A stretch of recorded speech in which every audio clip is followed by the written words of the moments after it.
Hello and welcome to basically my first actual build video for Diablo 3. I'm hoping this gets a little bit of attention because I'm basically not going to do full-on builds. These are going to be more concepts, and the first one I'm doing is a Crusader concept, and I'm calling this one the Machinegun tank. Now, the general idea of this build is don't die. That is generally it. I'm not exactly building him to do damage. I'm not exactly building him to actually do any form of support, other than to draw all of the attention towards you. Now, admittedly, as a solo play, this build is quite slow. The footage you are seeing is a level 70 Greater Rift, although I have had to speed it up by a 2x play because it is just darn slow. It is incredibly slow. You really do not do that much damage, especially to single targets. When it gets to the Greater Rift Guardian, you will notice possibly the biggest flaw with this build, and that is it just simply takes far too long. Even when actually fighting the Rift Guardian, you'll probably fall asleep because it just takes that long, even with a ×2 play. It's drastic. However, there are other variety of things this build is useful for, particularly if you aren't doing Greater Rifts. If you're just doing Nephilim Rifts, they are pretty darn easy, particularly and even including with the Rift Guardian. The reason for that is the more things hitting you, the more damage you do. Why is that? Well, it's quite simple. This is, in a nutshell, this is the Thorns build. I'm hoping it's a little bit away from the standard Thorns build. I'm literally trying to avoid most forms of damage from the actual generic use of a Thorns build. I am using the Invoker set. I'm using the standard equipment, especially the armor that you would associate with your standard Crusader Thorns build. However, I have done a few differences, particularly with the shield. I am using a different shield altogether, and it's the reason I've given it the nickname the Machinegun tank. In case you can't tell, I am firing off the fires of heaven like a madman. I'm not actually activating this ability. This is a perk of the shield, and in effect this is my main version of damage because it just goes nuts. It goes absolutely psychotic, and the more things hitting you, the more it goes nuts. It's actually quite funny to behold. As for damage though, it doesn't actually do a lot. We are trying to up our Thorns damage. Now, my Thorns damage with this at the moment isn't particularly high. This is the reason I'm calling this video a concept video rather than a build video, because this build is not complete. I'm still playing around with it. I'm still messing around with it. I'm still trying to utilize different things to push it further. Perhaps even with solo play, I prefer actually playing in a team. My wife and I have utilized this tank along with her Demon Hunter, because her Demon Hunter hits like a truck on steroids from outer space. The problem is, the moment she gets looked at, she kind of dies. So the idea is I draw all the attention to me with taunts and provokes, and while they're wailing on me, because you might notice my health is not moving. You might not view that as a bit of a feat, but let's face it, how many people are going to be going, no, look, his health ain't moving? I don't know, it's just me talking up my ass probably.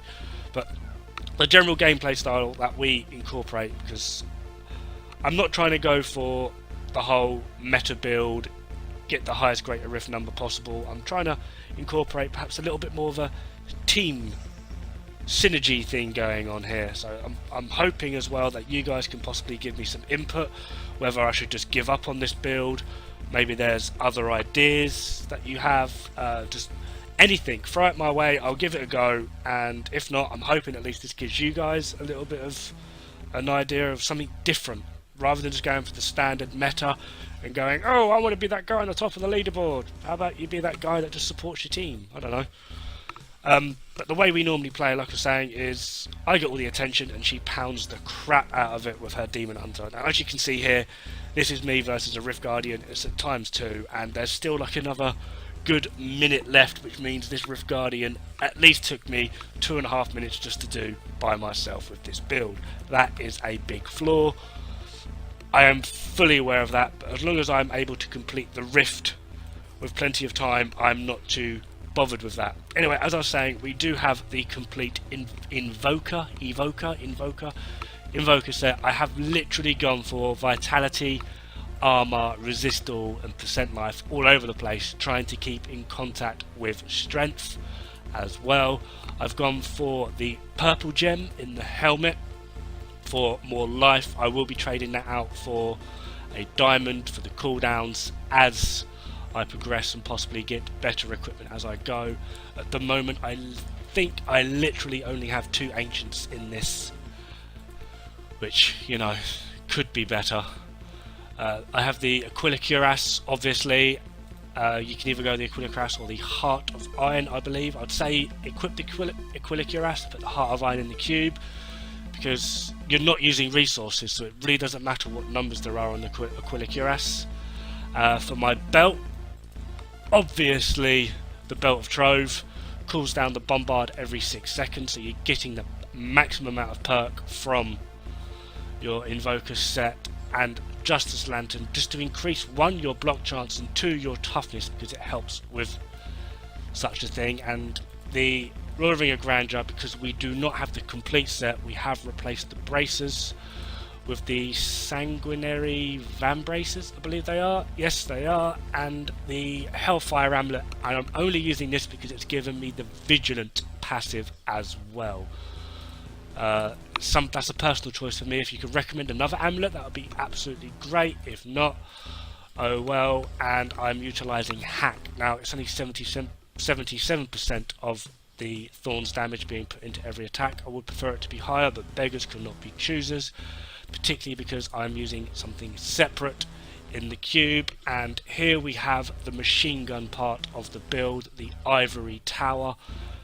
Amazing block shield along with that passive is great, and obviously, like I said, the Sanguinary Vambraces, chance on being hit to do 1000% of our thorns to nearby attackers.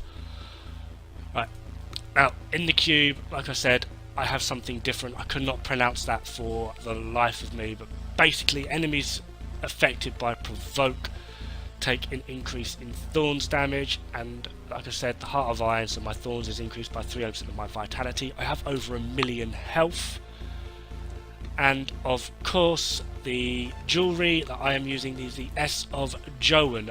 Again, this could be changed. Your input would be helpful. Basically, the more things I hit, the higher the chance of things getting dragged to me. The closer things are, the more they're getting hit by my Thorns. The more things closer to me, the more I'm hitting them, the more they're hitting me. My damage output is drastically increased. That's my theory behind it anyway. Now, there is one thing I would like to show, and something I think I have figured out, is my crit chance and crit damage aren't that high, but where I think I have excelled is I have a 68% block chance. Now, if I activate Provoke, that instantly hits 100. I have dropped that block chance by 1%. It goes down to 99. So I'm thinking 68% is sort of like the sweet spot that with Provoke will give you that 100% block. At that point, Ivory Tower goes hell crazy, and it does actually output a lot of damage when it is going at 1,000,000 miles an hour. And like I said, I have 1.3 million health, so we are okay on the toughness side. Especially when we activate all of our abilities, we get over 700 million, which is, for me, quite impressive. So that is my general setup. I'm hoping, if possible, this helps you guys, perhaps a different style of gameplay.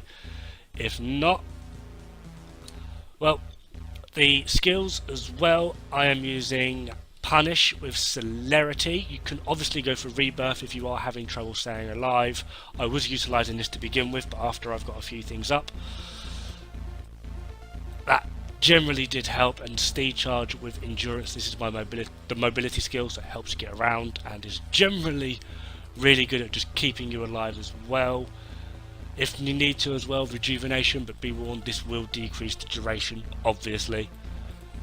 And as well, we are using Iron Skin with steel skin. Again, increases the duration just to help you keep that toughness up. You can go with a few others. There's one that increases your thorns damage as well. That could be useful, but I prefer just the increased duration of the toughness just to get through some of those higher levels, which is actually quite entertaining. This is, honestly, I'm not too sure about the laws. I'm utilising this one. I'm not too sure. It seems to work quite well, but I'm honestly, I don't know. Hopefully some of you guys can give me a bit of input on that. But again, I don't really understand the laws. They seem a bit weird, and I never really actually noticed a benefit from them at all. Provoke hit me, I would say that is pretty much a non-negotiable skill, because that gets you to your 100% block chance. At least if you have a 68% block chance. And again, Akarat's Champion, I've gone with Prophet just in case I do die. You can really actually go with any of them apart from this one, which increases your Wrath regeneration. You don't use Wrath whatsoever, don't worry about it, ignore it. The rest are can be pretty darn useful, but the Wrath regen, just, yeah, ignore that. Now for the passives, obviously Fever, whatever it's called, increases your attack speed with a single-handed weapon and obviously decreases cooldown. Hold your ground, can't dodge, but increases your block chance. Pretty much what we need. Iron Maiden for more thorns, because you know we just generally need more thorns. And obviously the final one will be Finery. What Crusader build is not complete without Finery? That's such an amazing passive. Now, like I said, my Hellfire Amulet, there we are, I'll remember pretty soon, has given me the Vigilance passive, which increases my non-physical damage reduction by 20%. There are quite a few others that you can utilise. I would say if you're actually going to go for one of them, just to make sure you are even more tanky, along with using in conjunction with Prophet, if you go with Prophet with Akarat's Champion, use Indestructible.